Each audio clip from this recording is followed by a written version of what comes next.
Jerusa abusa.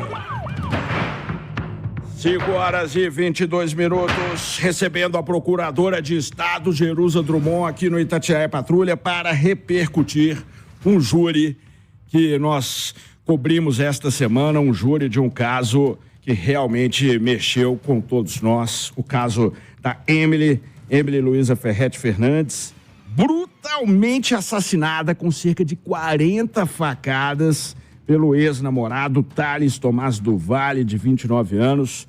É um camarada frio, covarde, cruel, vagabundo, vamos falar o português rasgado, que ficava vivendo às custas da mulher. Isso está tudo no processo. Inclusive foi condenado por rufianismo, que nada mais é do que ser cafetão, cafetinagem. Exato. E Jerusa Drummond, eu quero ouvir sua opinião sobre esse caso cruel. Eu sei que você acompanhou bem esse caso, você sabe detalhes escabrosos. E eu quero, em primeiro lugar, te dar boa tarde. Em segundo lugar, esta pena, 29 anos, quase 30 anos, que foi 29 anos, 4 meses, enfim.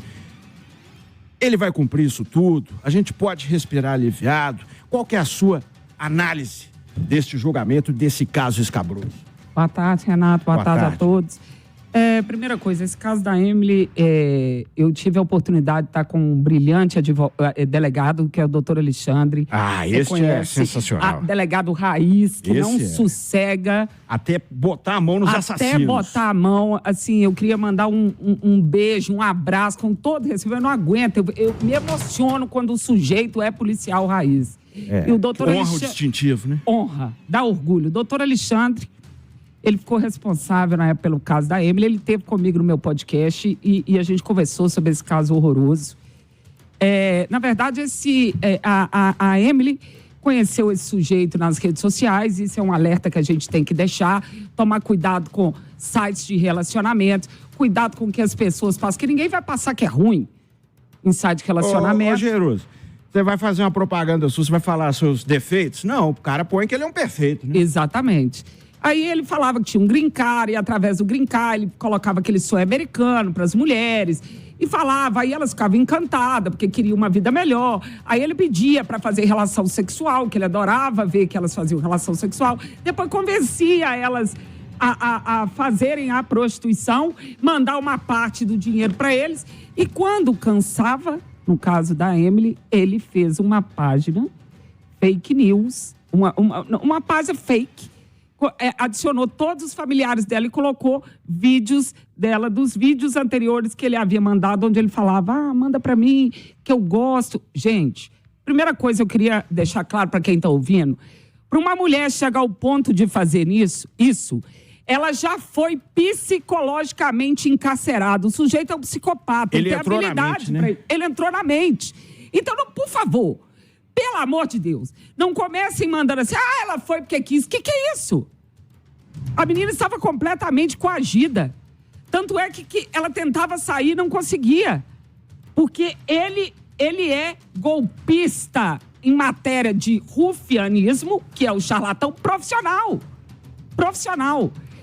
Aí tudo bem, ele veio ao Brasil, ele já havia ameaçado ela.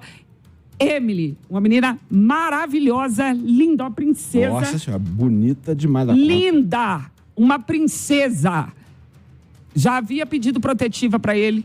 Quando ele veio aqui fazer o curso de tatuagem, quando ele veio dos Estados Unidos para cá, fez curso para fazer o curso de tatuagem, ele agrediu a Emily dentro da casa da avó dele, Thales, e ela novamente o denunciou, e Emily foi, posteriormente, assassinada com 40 facadas, Nossa. Sendo que uma das facadas foi no crânio, aonde ele quebrou a faca no crânio dela.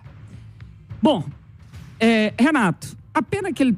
Inclusive, Jerusa, essa facada no crânio chocou até mesmo a perícia que Doutor Alexandre reconheceu ali o meio cruel.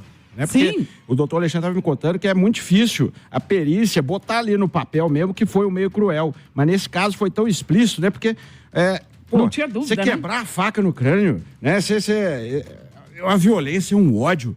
Né? E o camarada, né, fazer isso com a mulher que sustentou ele, porque ele botava ela pra ralar, né, em casa de prostituição, e ele lá bonitão, lá só querendo o capilé, né? Querendo o capilé. E ele já havia feito essa tentativa com 2 pessoas anteriormente, tá?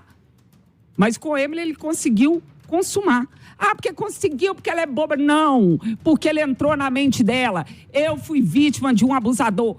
Para um abusador chegar ao ponto de tentar te matar, ou te bater, ele te encarcerou psicologicamente. Não julguem a vítima.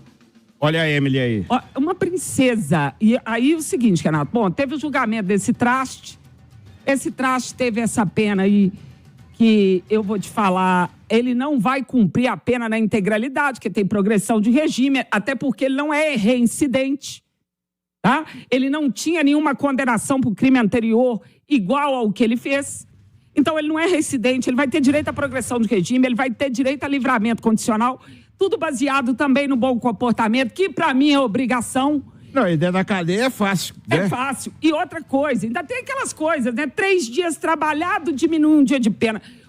Trabalho é obrigação. Trabalho não tem que dar nenhum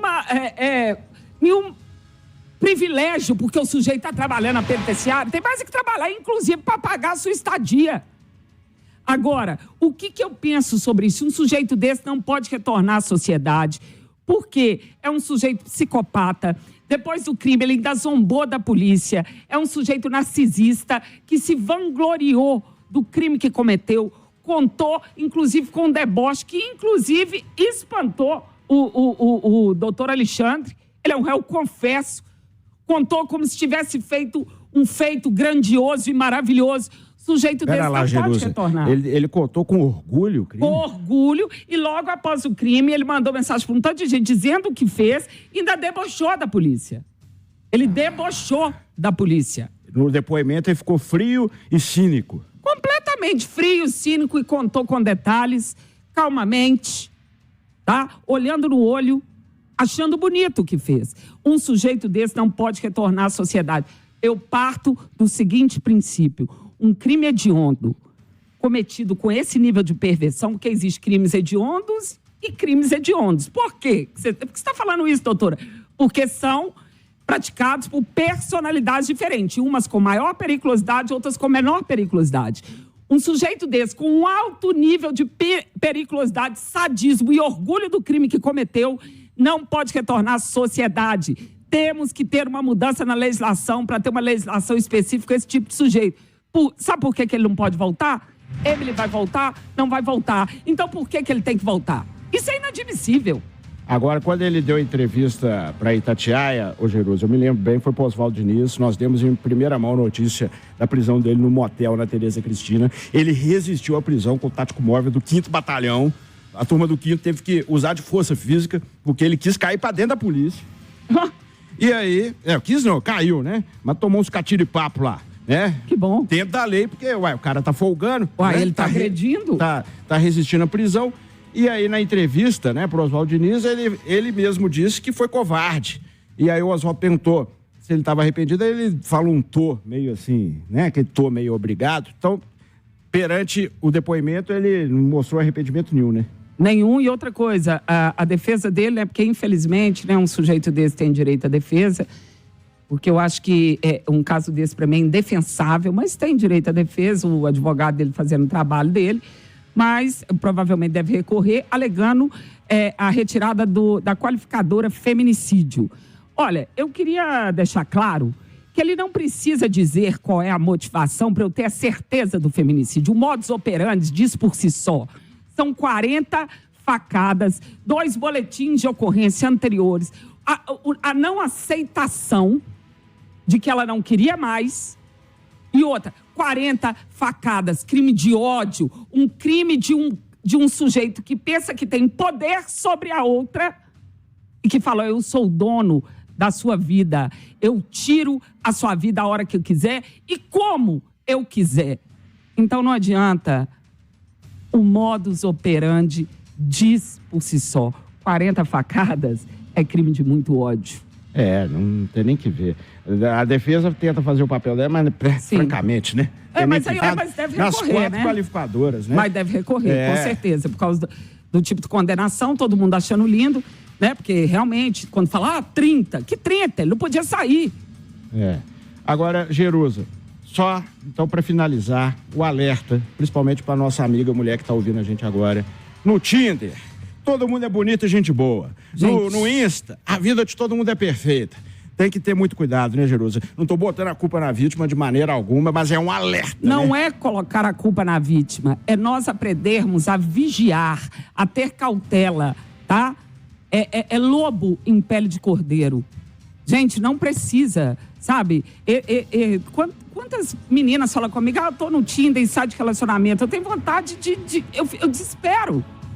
Sabe? Porque ninguém vai falar ali que é mal, ninguém vai dizer ali que é mentira. Então, gente, por favor, tomem cuidado, mas muito cuidado.